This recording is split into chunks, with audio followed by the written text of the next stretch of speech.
কৃষ্ণ। দামোদর মাসের সপ্তম দিনে সকলকে কৃষ্ণপ্রীতি এবং শুভেচ্ছা। আজ মঙ্গলরাত্রির পরে আমিও অর্চন করে নিয়ে সকালে ভোগ অর্পণ করেছিলাম। সকালে ভোগে ছিল ফ্রুটস, কার্ড, ওটস এবং চাউমিন।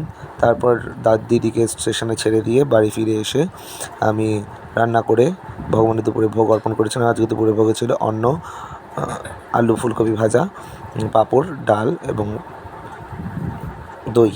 তারপর আমি আমার পা গাড়ি দিয়ে চলে গেছিলাম চৌমাথায়।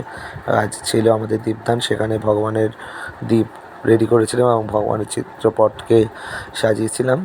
তারপর সন্ধেবেলার থেকে আমাদের বিশাল কর্মযজ্ঞ শুরু হয়েছিল, যেখানে প্রায় আজ 2000 মানুষ সেখানে উপস্থিত হয়েছিল এবং আমরা সকলকে দীপদানের ব্যবস্থা করেছিলাম এবং সকলের মধ্যে মহাপ্রসাদ বিতরণ করেছিলাম।